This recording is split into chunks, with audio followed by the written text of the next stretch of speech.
No विजय, ये इस तरह कुछ नहीं बताएंगे, उनके साथ हमें सख्ती से निपटना पड़ेगा, शंकर ने कहा। ठीक है, फिर उन्हें पावर शार्क्स देते हैं। देखते हैं इनमें कितनी हिम्मत है और ये कब तक पावर शार्क्स बर्दाश्त कर सकते हैं। अगर ये फिर भी ना बोले तो फिर हम उन्हें कोड़े मारेंगे। कोड़ों से भी अगर उनका कुछ ना बिगड़ा तो हम उन्हें ड्रमों में बंद कर देंगे और फिर उन ड्रमों को बाहर से हथौड़ों की ज़रबें लगाएंगे। बंद ड्रमों में हथौड़ों की ज़रबों से उनके ना सिर्फ दिल दहल जाएंगे बल्कि उनके कानों के पर्दे भी फट जाएंगे। और अगर फिर भी इन्होंने हर धर्मी का सबूत दिया तो उन्हें सागों के जहरीले इंजेक्शन लगा देंगे। सागोस जहर जो सुरह छिपकलियों का जहर है, जब उनके खून में सिरायत करेगा तो अंदर ही अंदर इनकी हड्डियां भी मोम की तरह पिघलाना शुरू कर देंगी और फिर आहिस्ता आहिस्ता उनके जिस्म इस बुरी तरह से गलना सड़ना शुरू हो जाएंगे तो ये अजियत को बर्दाश्त नहीं कर सकेंगे। इनके पास ज़्यादा से ज़्यादा 10 मिनट होंगे। 10 मिनट तक अगर ये सब कुछ बताने के लिए तैयार हो गए तो उन्हें एंटी इंजेक्शन लगाकर बचाया जा सकता है, और अगर 10 मिनट तक उन्होंने मुंह ना खोलने की जिद कायम रखी तो फिर इनका बचना नामुमकिन होगा और ये अजियतनाक मौत का शिकार हो जाएंगे। उनके जिस्म गल सड़कर पानी बनकर बह जाएंगे। विजय ने मुसलसल बोलते हुए कहा, जैसे वो उन्हें अजियतनाक मौत से डराने की कोशिश कर रहा हो। उसकी बच्चेगाना बातें सुनकर उन चारों के चेहरों पर बेइख्तियार मुस्कुराहटें दौड़ गईं। हमें खौफजदा करने का तुम्हारा ये अंदाज इंतहाई भोंडा है। बहरहाल बताओ कि हम पर सबसे पहले कौन सा तरीका आजमाओगे, कोड़े मारने का या इलेक्ट्रिक शॉक्स देने का? मैं तो कहता हूँ कि इन सबको छोड़ो और हमें डायरेक्ट सागोस इंजेक्शन लगा दो। हो सकता है कि तुम्हारा ख्याल सही साबित हो जाए। हम अजियतनाक मौत से डर जाएं और चीख चीख कर तुमसे रहम की भीख मांगेंगे। जो तुम चाहते हो, सफदर ने हंसते हुए कहा, और उससे हंसते देखकर विजय और शंकर गर्रा कर रह गए। तुम शायद मेरी बातों को मजाक समझ रहे हो या फिर तुम्हें वाकई सागोस इंजेक्शन के बारे में कुछ मालूम ही नहीं जो तुम इस तरह हंस रहे हो। इस इंजेक्शन के लगते ही इंसान का जिस्म अंदर से कटना शुरू हो जाता है और उसे ऐसी शदीद तकलीफ और अजियत का सामना करना पड़ता है जिसे बर्दाश्त करने के लिए लोहे का दिल भी कोई मायने नहीं रखता। समझे तुम? शंकर ने चीखते हुए कहा। नहीं समझे और ना ही हमें कुछ समझने की ज़रूरत है, सफदर ने मुंह बनाकर कहा। ठीक है, अगर तुम यही चाहते हो तो यही सही। जाओ शंकर, जाकर सागोस जहर एक इंजेक्शन में भर कर ले आओ। इस जहर का एक एक कतरा भी उनके लिए काफ़ी होगा। जब जहर तेज़ाब बनकर इनके रगों में उतरेगा तब इनको पता चलेगा कि मौत क्या होती है और मौत का खौफ कैसा होता है, विजय ने गिरा कर कहा। तो शंकर ने इस बात में सर हिलाया और उन्हें चंद लम्हे तेज़ नज़रों से घूरते रहने के बाद वो मुड़ा और तेज तेज कदम उठाता वहां से निकलता चला गया। जब तक शंकर हमारे लिए जहरीला इंजेक्शन लाता है, इस वक्त तक अगर हम तुमसे कुछ पूछें तो बताओगे? सफदर ने विजय की तरफ गौर से देखते हुए कहा। कुछ क्या पूछना चाहते हो तुम? तुमने कहा है कि तुम्हारा ताल्लुक काफिरस्तानी स्पेशल एजेंसी से है जिसके तुम टॉप एजेंट हो। हाँ तो क्या तुम इस वक्त अपने हेडक्वार्टर में हो? मेरा मतलब है कि हम स्पेशल एजेंसी की ही कैद में हैं। हाँ, तुम स्पेशल एजेंसी की कैद में हो। तो क्या ये कैदखाना भी स्पेशल एजेंसी के हेडक्वार्टर का ही हिस्सा है? जाहिर है तुम स्पेशल एजेंसी की कैद में हो और ब्लैक लार्क में मौजूद हो, तो ये हिस्सा भी स्पेशल एजेंसी के हेडक्वार्टर का ही हो सकता है। और विजय जकलत कहते कहते रुक गया। उसे फौरन एहसास हो गया कि सफदर उससे बातों बातों में ये उगलवाने की कोशिश कर रहा है कि वो इस वक्त स्पेशल एजेंसी के हेडक्वार्टर में है या नहीं। तुम बहुत शातिर हो, बहुत ज़्यादा शातिर। तुम ये पूछने की कोशिश में हो ना कि तुम इस वक्त स्पेशल एजेंसी के हेडक्वार्टर में हो या नहीं, विजय ने घबराते हुए कहा। हाँ, और तुमने इस बात का इकरार भी कर लिया है कि हम स्पेशल एजेंसी के हेडक्वार्टर में ही मौजूद हैं, सफदर ने मुस्कुरा कर कहा। मेरे इकरार करने से क्या होता है, और तुम इस वक्त मेरी कैद में हो। मैं चाहूँ तो फायरिंग स्क्वाड के जरिए भी तुम्हें हलाक करा सकता हूँ। मैं उन लोगों में से नहीं जो तुम जैसे सीक्रेट एजेंटों से डर जाते हैं। हाँ, तुम इस वक्त हेडक्वार्टर के मखसूस सेल में हो और ये सेल हेडक्वार्टर की तहखाने में है। हेडक्वार्टर में जजीरे पर ज़ेरे ज़मीन है और ये सेल इस हेडक्वार्टर के नीचे ही वाक़या है। अब बोलो, विजय ने गुस्सीले लहजे में कहा। अब हमने क्या बोलना है, तुमने खुद ही सब कुछ बता दिया है। तुम्हारा शुक्रिया। शुक्रिया? शुक्रिया किस बात का? विजय ने मुंह बनाकर कहा। चलो, तुम्हें शुक्रिया पसंद नहीं तो हम अपना शुक्रिया तुमसे वापस ले लेते हैं। ये बताओ कि हमारा जो सामान था वो कहाँ है? सफदर ने पूछा। हमारे कब्जे में है। क्यों? विजय ने कहा। क्या तुम हमारा सामान यहाँ मंगवा सकते हो? सफदर ने कहा। वो किस लिए? शायद हमारे पास तुम्हें दिखाने के लिए कुछ हो, सफदर ने कहा। क्या है? तुम सामान मंगवाओ तो ही दिखाएंगे, नहीं तुम्हारा सामान स्टोर में रखवा दिया गया है, उसे यहाँ नहीं लाया जा सकता। तुम्हारी मर्जी। अगर तुम हमारे बारे में जानना चाहते हो कि हम कौन हैं और तुम्हारे हिफाजती सिस्टम को डाज देकर हम यहाँ कैसे पहुँचे हैं, तो फिर हमारी बात मान लो, हमारा सामान यहाँ मंगवाओ। हम तुम्हें कुछ दिखाना चाहते हैं। अगर तुम्हें ये शक है कि हम राज वाली कुर्सियों में जकड़े होने के बावजूद तुमसे सामान छीन लेंगे, तो हमारी सिक्योरिटी और सख्त कर दो। बेशक हमारे गिर्द मुसल्लिह अफराद का सर्कल बना दो, ताकि हम जैसे ही कोई हरकत करें वो हमें गोलियां मार दें। सफदर ने कहा तो विजय हैरत से बारी बारी उनकी शक्लें देखता रह गया। हैरत है, क्या तुम चारों पागल हो? विजय ने हैरत भरे लहजे में कहा। क्यों, तुमने अपना हताब हमें कैसे दे दिया? सफदर ने मुंह बनाकर कहा। मौत तुम्हारे सामने खड़ी है और तुम मुझसे इतने ही अनजान और इतने ही बेखौफ हो। विजय ने इसी तरह हैरत भरे लहजे में कहा। मौत का खौफ तुम जैसों को होता होगा, हम तो मौत की आंखों में आंखें डालकर जीने वाले इंसान हैं। सफदर ने कहा तो विजय घबरा कर रह गया। उस लम्हे शंकर तेज चलता हुआ अंदर आ गया। उसके हाथ में एक सिरिंज थी जिसमें सब्ज रंग का महलूल भरा हुआ था। सिरिंज पर केप चढ़ी हुई थी। वो सिरिंज लेकर विजय के करीब आकर रुक गया। क्या ख्याल है, लगा दिया जाए इन्हें जहरीला इंजेक्शन? नहीं, रुको अभी। विजय ने कहा। क्यों, क्या हुआ? कुछ नहीं, ये बताओ कि इनका सामान कहाँ है? तुम्हारे कहने पर स्टोर में रखवा दिया था, शंकर ने कहा। क्या तुमने उनका सामान चेक किया था? हाँ, सारा सामान चेक किया था। क्यों? शंकर ने उलझे हुए लहजे में कहा, जैसे वो विजय की बात ना समझ पा रहा हो। क्या था उनके सामान में? विजय ने उसकी हैरत की परवाह ना करते हुए कहा। असलहा, कुछ खुश्क मेवाजात के पैकेट और कोल्ड ड्रिंक्स के कैन है और चंद दस्तावेजात जो अजीब से कोड में है और एक नक्शा है जो ब्लैक लाक जजीरे का ही मालूम हो रहा है। ओह, दस्तावेजात किस कोड में है? क्या लिखा है उनमें? मैं नहीं जानता। हाँ, जाओ उनका सामान ले आओ, मैं देखता हूँ क्या लिखा हुआ है उन दस्तावेजात में, विजय ने तेज़ लहजे में कहा।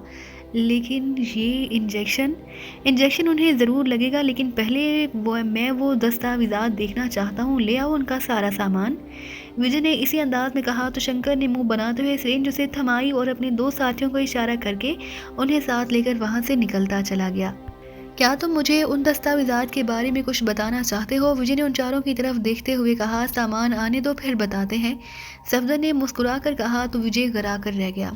थोड़ी ही देर में शंकर अपने साथियों के हमरा उनके थैले लेकर आ गया।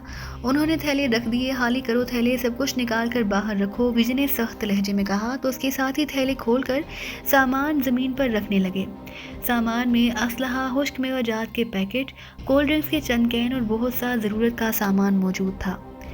उनमें चंद कागजात भी थे। विजय ने आगे बढ़कर उन कागजात को उठाया और उन्हें गौर से देखने लगा। कागजात पर तो टेढ़ी मेढ़ी लकीरों के जाल बने हुए हैं। क्या है ये? विजय ने चंद लम्हे कागजात देखते रहने के बाद उन चारों से दरियाफ्त किया। हम इन कागजात की बात नहीं कर रहे, सफदर ने मुस्कुराते हुए कहा। तो फिर कोल्ड ड्रिंक्स की कैन देखो, सफदर ने कहा। तो विजय शंकर और उनके साथी कोल्ड ड्रिंक्स की कैन की तरफ देखने लगे जो आम से कैन दिखाई दे रहे थे। क्या मतलब, क्या है इन कैनों में? विजय ने आगे बढ़कर एक कैन उठाकर हिलाकर चेक करते हुए कहा। जैसे उसने कैन को हिलाया, उसी लम्हे उसके हाथ में मौजूद कैन के अंदर जैसे नीले रंग का तेज़ लाइट वाला बल्ब रोशन हो गया और साथ ही उससे टूटू की आवाज़ें निकलने लगी। सिर्फ यही नहीं, वहाँ 10 कैन पड़े हुए थे, उन सब में भी नीले रंग के बल्ब जल उठे, उनसे भी टूटू की आवाज़ें निकलना शुरू हो गई। विजय, शंकर और उसके साथी बौखला गए। विजय ने बौखला कर फौरन कैन नीचे फेंक दिया। क्या मतलब, क्या है ये सब? माइक्रो इलेक्ट्रो न्यूट्रॉन बम का नाम सुना है तुमने? सफदर ने मुस्कुराते हुए कहा। क्या मतलब, बम? विजय ने चौंक कर कहा। शंकर के चेहरे पर भी खौफ के तासुरात नमूदार हो गए। दुनिया का सबसे ताकतवर मिनी बम, हाइड्रोजन बम, जो सिर्फ सुपर ममालिक के पास है। जिन ममालिक के पास एटमी ताकत है, उन्होंने अब हाइड्रोजन बम के मुकाबले में इलेक्ट्रॉन न्यूट्रॉन बम बनाना शुरू कर दिए हैं जो हाइड्रोजन बमों जैसी ही ताकत रखते हैं। और ये बम शहर तो क्या, पूरा मुल्क तबाह करने की सलाहियत रखते हैं। एटम बम की तबाही का दायरा चंद 100,000 किलोमीटर तक के सर्कल में मौजूद है, लेकिन इलेक्ट्रॉन बम ऐसा एक बम है जिसकी तबाही का दायरा कम से कम 1,00,000 किलोमीटर तक होता है। हम अपने साथ वजनी इलेक्ट्रो बम तो नहीं ला सके, लेकिन ये छोटे छोटे 10 केन हैं जिनमें इलेक्ट्रो बम मौजूद है और ये इतनी ताकत के हैं कि इस जजीरे को मुकम्मल तौर पर तबाह बर्बाद करके मलिया मेट कर दें। सफदर ने जवाब दिया। तो शंकर और विजय के साथ साथ उनकी साथियों के रंग भी जर्द होते चले गए। ये इलेक्ट्रो न्यूट्रॉन बम है, शंकर ने लरजती हुई आवाज़ में कहा। हाँ, और हमने उन्हें एक्टिव भी कर दिया है। सफदर ने मुस्कुराते हुए कहा, एक्टिव लेकिन कैसे? तुम तो जकड़े हुए हो और तुमने हमारी तलाशी लेकर तुम सबसे कुछ छीन लिया है, फिर तुम उन्हें कैसे एक्टिव कर सकते हो, बोलो। विजय ने चीखते हुए कहा, तुमने हमारे लिबास की तलाशी ली, हमारे मुंह चेक करना भूल गए। जिस तरह तुम दांतों में जहरीले कैप्सूल छुपाते हो ताकि ज़रूरत के वक्त उन्हें चबाकर खुद को हलाक कर सको, इसी तरह हमारे साथियों ने अपने दांतों में माइक्रो डिचार्जर छुपाया हुआ है, जिसे दूसरे दांत से प्रेस करते ही उसने उन बमों को एक्टिव कर दिया। अब जब तक उसका दांत डिचार्जर प्रेस्ड रहेगा, इस वक्त तक ये बम ब्लास्ट नहीं होंगे, लेकिन जैसे ही उसका दांत डिचार्जर से हटा, उस लम्हे यहाँ पे 10 के 10 बम ब्लास्ट हो जाएंगे। और उसके बाद क्या होगा ये मैं तुम्हें पहले ही बताया जा चुका है। सफदर ने कहा तो वो सब चौंक कर तनवीर की जानिब देखने लगे, जैसे जिसने दांतों पर दांत जमा रखे थे और बड़े इत्मीनान भरे अंदाज में मुस्कुरा रहा था। नहीं, ऐसा नहीं हो सकता, ये झूठ बोल रहा है। इलेक्ट्रो न्यूट्रॉन बम इतने छोटे कैन में नहीं रखे जा सकते और दुनिया में आज तक इतना छोटा डिचार्जर नहीं बना जो दांतों में छुपाया जा सके। ठीक है, तुम्हें नहीं यकीन तो मैं अपने साथी से कहता हूँ कि ये दांत हटाकर उन बमों को डिचार्ज कर दे, फिर देखना क्या होता है। सफदर ने कहा, नहीं नहीं, रुको रुको, ऐसा मत करना, रुक जाओ प्लीज़, विजय ने चीखते हुए कहा। ये तुम क्या कर रहे हो विजय, क्या तुम पागल हो गए हो? ये हमें अहमक बनाने की बात कर रहे हैं, शंकर ने चीखते हुए कहा। और अगर उनकी बात सच हुई तो? विजय ने कहा तो शंकर ने बेइख्तियार होंठ बींच ली, अगर तुम्हें हमारी बात पर यकीन नहीं तो फिर हमारे साथ मरने के लिए तैयार हो जाओ। हम तो वैसे ही जहाँ जाते हैं सरों पर कफन बांध कर जाते हैं, इस बार समझो हम खुद को मुकम्मल कफन में लिपेट कर ही आए हैं। या तो हम यहाँ से कामयाब वापस जाएंगे या फिर अपने साथ तुम सबको और तुम्हारी स्पेशल एजेंसी के हेडक्वार्टर समेत इस पूरे जजीरे को तबाह कर देंगे, सफदर ने सर्द लहजे में कहा। ये सब करके तुम अच्छा नहीं कर रहे, शंकर घबराया। क्या अच्छा है और क्या बुरा, अब इसका फैसला तुम कर लो। हमारे साथी ने मुंह बंद कर रखा है, इसके मुंह खोलने की देर है, फिर हम समेत तुम सबके मुंह हमेशा के लिए बंद हो जाएंगे, सफदर ने सर्द लहजे में कहा। क्या चाहते हो, विजय ने जबड़े बींचते हुए कहा।